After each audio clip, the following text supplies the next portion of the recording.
नमस्कार दोस्तों, मैं हूं विभा पांडे और आप सभी का स्वागत करती हूं आज की इस वीडियो में। तो दोस्तों, आज की इस वीडियो में हम जानेंगे आषाढ़ मास में पड़ने वाली पूर्णिमा, जिसे गुरु पूर्णिमा के नाम से जाना जाता है। तो गुरु पूर्णिमा किस तारीख को है? 2 जुलाई को है या 3 जुलाई को है? गुरु पूर्णिमा की तिथि कब शुरू हो रही है, कब समाप्त होगी? उस दिन चंद्रोदय का क्या समय होगा? पूर्णिमा व्रत हमें किस दिन रखनी है? स्नान दान हमें किस दिन करनी है?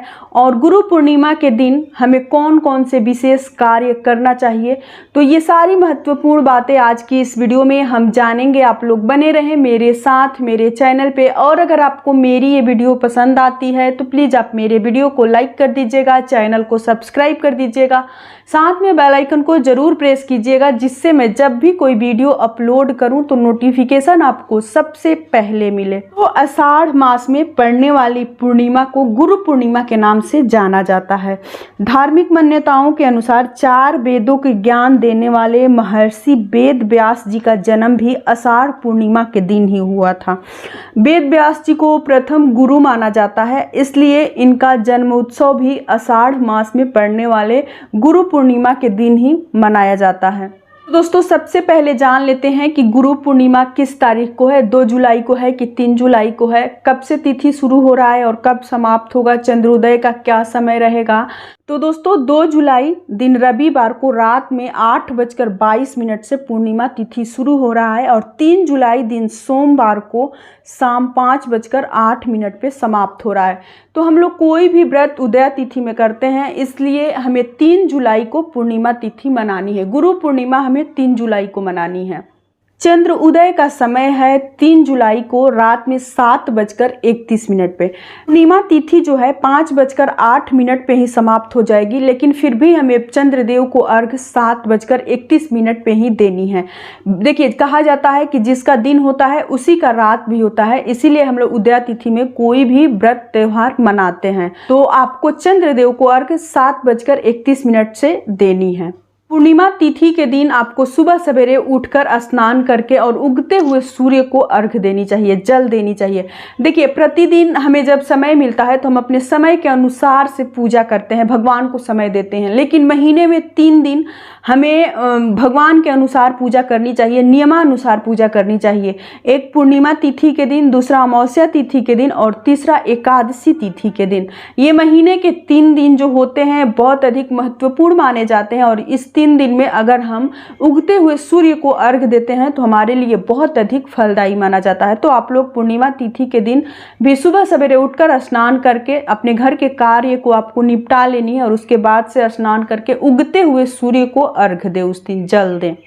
उसके बाद से आपके घर के मंदिर में जो ही देवी देवता हैं उनकी पूजा कीजिए। उस दिन बहुत सारे घरों में सत्यनारायण भगवान की कथा कहलवाई जाती है। बहुत सारे लोग व्रत भी रखते हैं पूर्णिमा तिथि के दिन, और आपको उसी दिन स्नान दान भी करनी है। 3 जुलाई को स्नान दान भी करनी है, 3 जुलाई को व्रत भी रखनी है। तो आप अपने घर की मंदिर में पूजा करने के बाद से जो ही पास में मंदिर हो, जिस देवी देवताओं की मंदिर हो, आप वहाँ भी पूजा करने जरूर जाइए। उस दिन आप अपने घर में मीठा कुछ बनाइए और भगवान को भोग लगाइए। देखिए, उस दिन तो वैसे खीर बनाने का नियम है, अगर बना सकते हैं आप लोग तो जरूर बनाइए खीर और भगवान विष्णु को भोग लगाइए। अगर किसी भी कारणवश आप नहीं बना सकते हैं तो आप मार्केट से मिठाई मंगवा कर ही भगवान विष्णु को उस दिन भोग जरूर लगाएं। अपने घर में कुछ ना कुछ मीठा बनाएं या फिर मंगवाकर भोग लगाएं।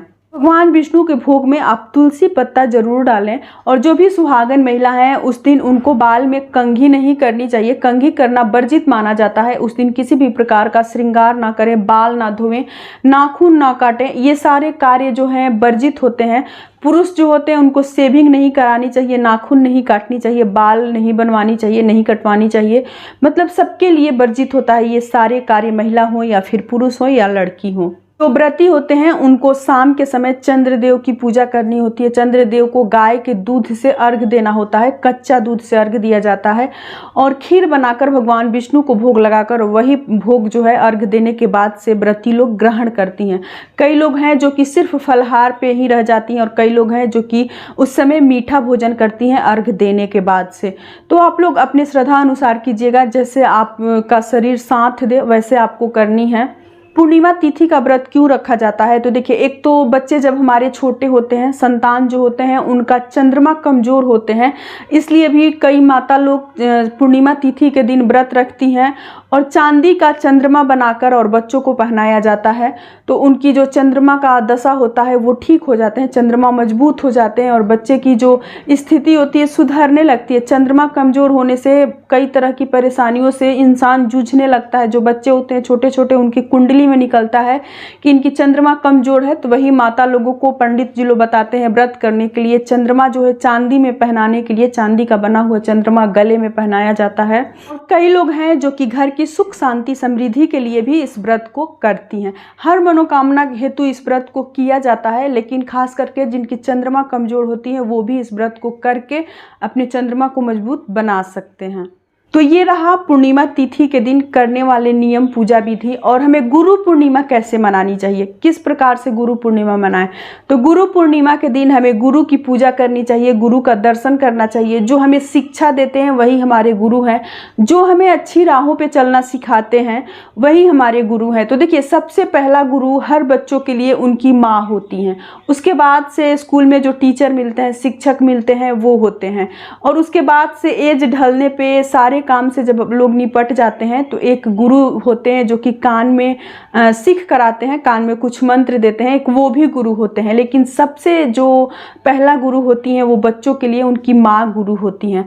तो गुरु की पूजा की जाती है उस दिन। तो आप जिनको गुरु मानते हो, क्योंकि सबके ज़िंदगी में एक ना एक कोई गुरु जरूर होता है, इसलिए कोई ना कोई गुरु जरूर होता है। तो गुरु की इस दिन पूजा की जाती है। पूजा में उनको अपने से ऊंचे स्थान पे, जगह पे बैठाया जाता है। उसके बाद से उनको चंदन लगाकर, पुष्प अगर आप माला वगैरह ले गए हैं तो वो पहना दीजिए और उसके बाद से उनका मुंह मीठा कीजिए, आरती उनको दिखाइए। इस प्रकार से उनकी पूजा करनी चाहिए और उनके लिए कुछ उपहार जरूर लेकर जाइएगा, या फिर वो आपसे मिलने आते हैं तो उनको दीजिएगा। कोशिश कीजिए कि आप ही उनके घर जाएं और उपहार में उनको उस दिन जरूर कुछ ना कुछ जरूर दीजिएगा।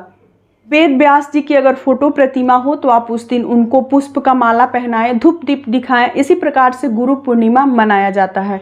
गुरु का मुंह मीठा जरूर कीजिएगा और गुरु जो है वो शिष्य का मुंह मीठा करेंगे और इस प्रकार से गुरु पूर्णिमा मनाया जाता है। तो यही कुछ बातें थी जो कि मैंने आपके साथ शेयर की। उम्मीद करती हूँ कि आप लोगों को मेरी ये वीडियो पसंद आई होगी। तो अगर पसंद आए मेरी वीडियो तो मेरे कॉमेंट बॉक्स में जय श्री हरि विष्णु जरूर लिखिएगा। फिर मिलती हूँ एक नए वीडियो में, तब तक के लिए नमस्कार।